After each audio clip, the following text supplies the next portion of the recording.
So yes, I am a houseboy.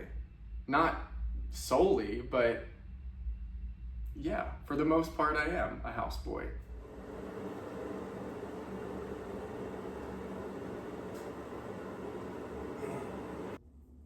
Good morning, guys. Today I'm going to be answering some of your die-hard questions. So first I have some things to do. Come along with me.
Good morning.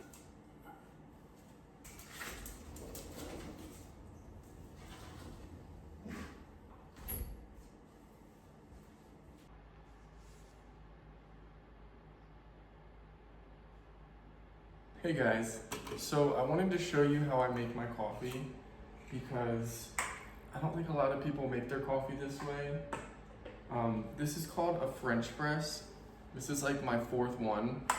They don't last too long, but let me just show you how it works because you're probably a little bit confused. Okay, so here I have my coffee, ground coffee, of course. I usually take like 3 spoonfuls. My kettle here of boiling water, and you pour just about this much in first. Oh, and you also need something to stir it with, like this. So you just stir it every like minute or so, and then you keep adding water. I'll show you. It's not too complicated. I'm a little groggy this morning. I don't know why. Well, actually I do. It's because I've been sleeping with a down comforter and it's the middle of summer and I cannot fall asleep at night. I'm like too hot or too warm or just like too claustrophobic. I don't know what it is. So I need to go and find like a quilt or a lighter blanket because it's just, I laid in bed for like 3 hours last night. It was like I was tired. I was tired, but I guess my body was just too warm to get comfortable. Has that ever happened to you guys? It probably has. It's a normal human experience, huh? Okay, now I'm gonna add some more coffee. You kind of want to be patient with this.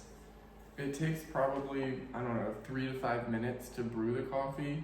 You could take longer if you wanted like a super strong, bold coffee. Okay, so I'm gonna give it one more stir. This is my mug I'm using, this is such a cool place. If you guys have ever been, you should totally check it out. It's down in Tucson, Saguaro National Park. It's like a whole forest full of just ginormous cacti. They're just huge. All right.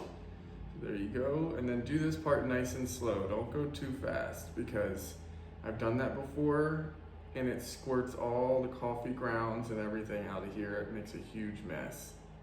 So just be patient.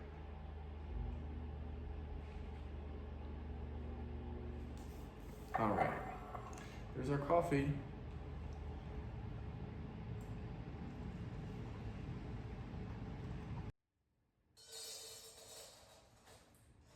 That's breakfast.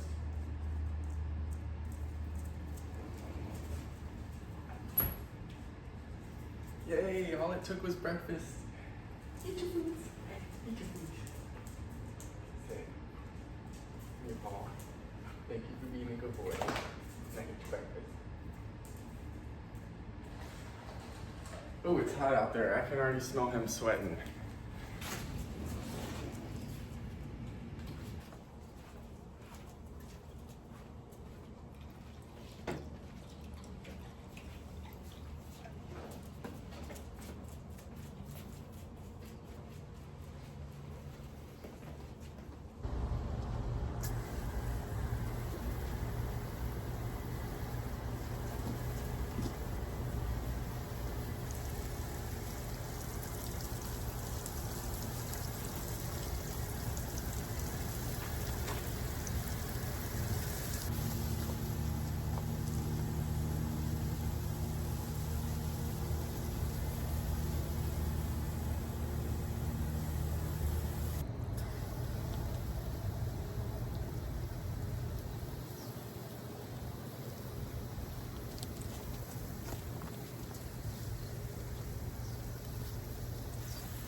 Look at all that.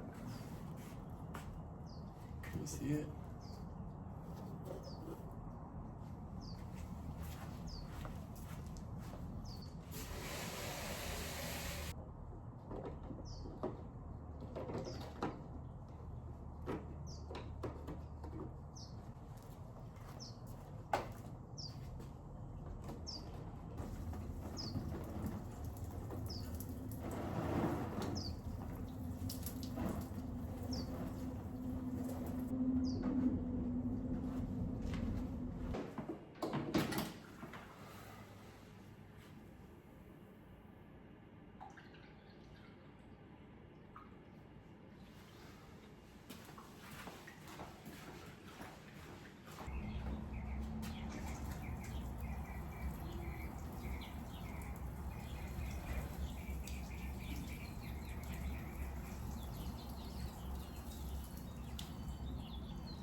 guys, so I got my workout in and now it's time for some protein. So let me show you how I make my favorite protein shake. I have some peanut butter, creamy peanut butter, not the crunchy, nutty peanut butter. Some protein powder. This is, what is it, vanilla, but just vanilla flavor. And there are 24 grams of protein per serving on top of the 7 grams per serving of protein in the peanut butter. And then I like some sliced strawberries, a banana, some ice, and then some plain Greek yogurt. And this has protein in it as well. How much? 16 grams of protein per 3/4 of a cup. So let me show you how I do this, okay? It's not too difficult, but maybe you'll try this out. I've noticed since I've started drinking this that I've been putting on muscle a little bit easier and kind of holding on to weight a little bit better. I don't know if that's the right way to put it, but I weigh 164 now, and for the last 10 years of my life, I have not been able to get above 155. So now I'm almost 10 pounds heavier, but I feel like this is how I should be. My protein powder. I already had some creatine with my pre-workout, so that's good to go. Then I'm gonna add my peanut butter, brand new jar of peanut butter. I'm gonna do about that much, because I like peanut butter. Then we will do the banana. You know, you really could add 2 bananas to this if you wanted to, if you really like the banana flavor. This really is just for the vitamins and minerals that it has. Some of the Greek yogurt. I almost forgot, you also need some milk. Can't believe I almost forgot the milk. Hold on. I would say like maybe a half a cup of milk. I usually just eye it to see how much I need. But yeah. Some strawberries. About a half a cup of strawberries. Now we're gonna add our milk.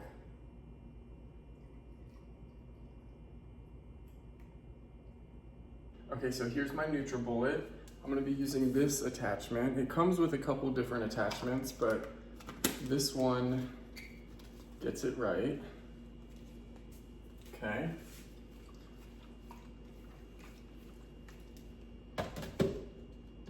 And brace your ears, it's kind of loud.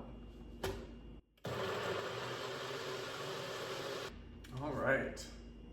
So now I'm gonna put my little top on it. And this is my breakfast today.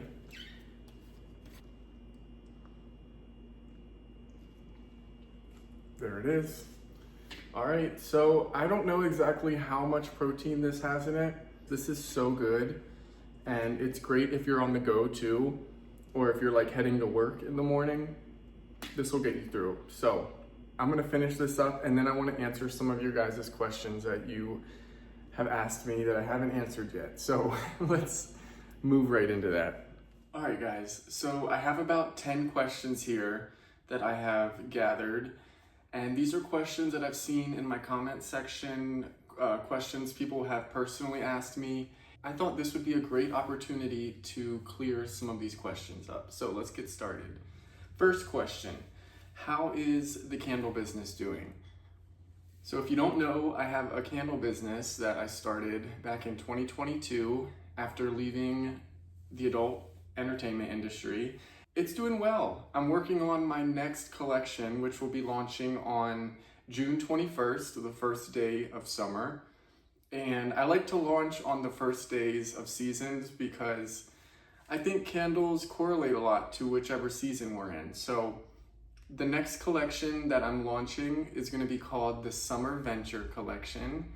And I don't want to give it all away, but basically the inspiration behind this collection will be outdoors and camping and having picnics and 4th of July and just hanging out outside.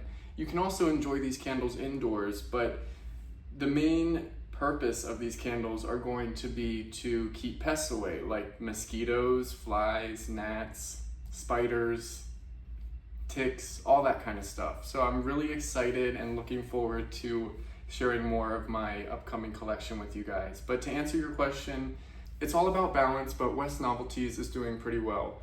And if you want to support my small business, check out westnovelties.com for tons of candles made by yours truly here at my home.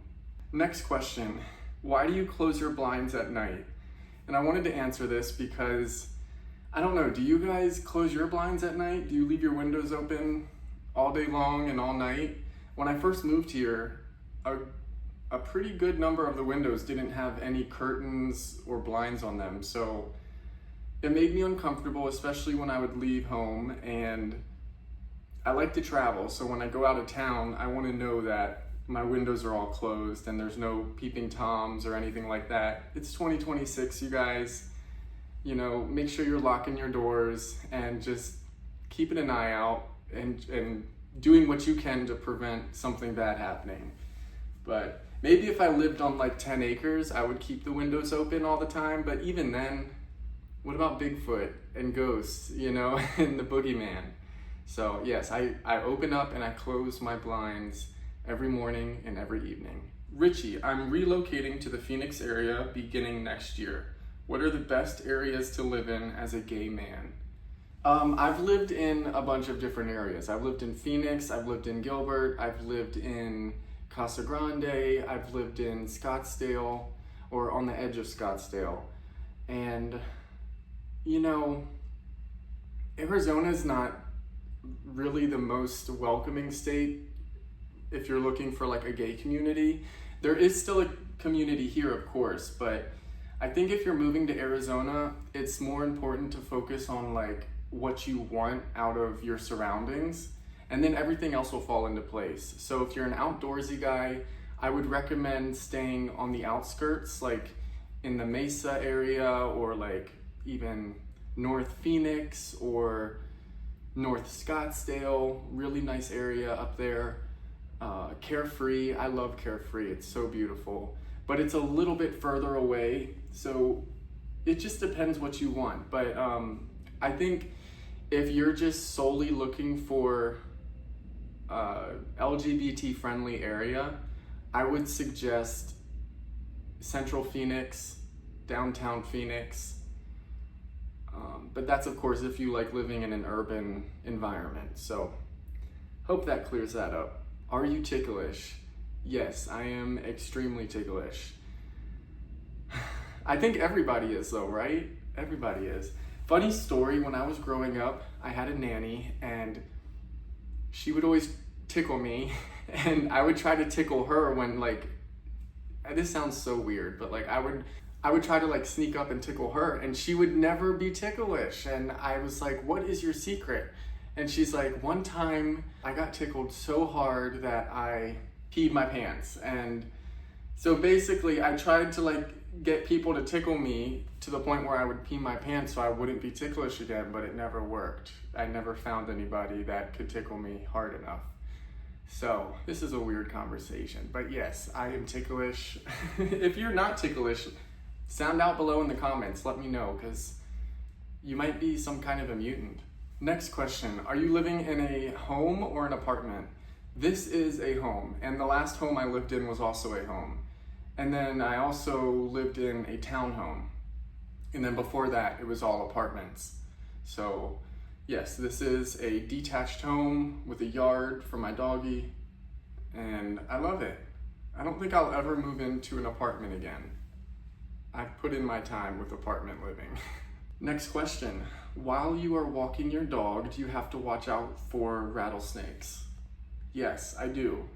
And it is rattlesnake season right now, so I am very hyper vigilant when I'm out there with Lucky, or even just alone, just watching where I'm stepping, and even when I'm out in my backyard doing stuff, because my house backs up to a nature preserve, and I've heard of snakes being able to climb fences and walls and stuff, and that makes me so nervous. I do not like snakes.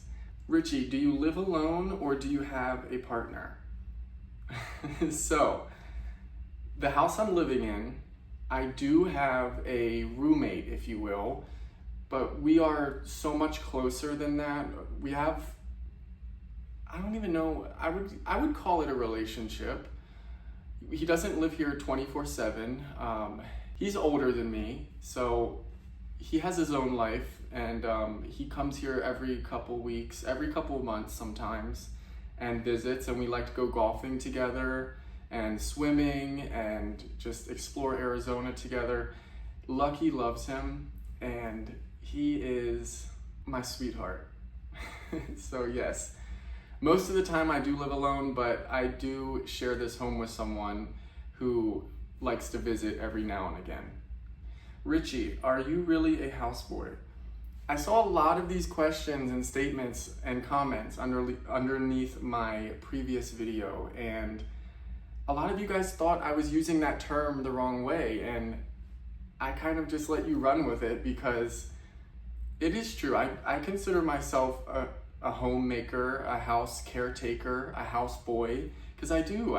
Every morning, every single day, I take care of this house, I keep it clean, and in return, I get to live with someone who I enjoy spending time with and who shows me new things that I've never done before.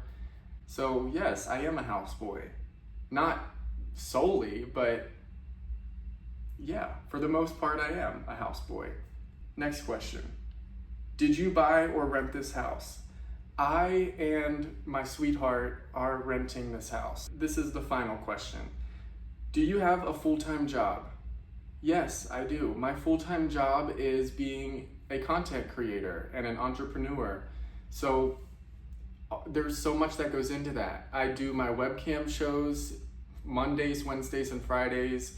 I have a blue and white platform that I post on a couple times a week.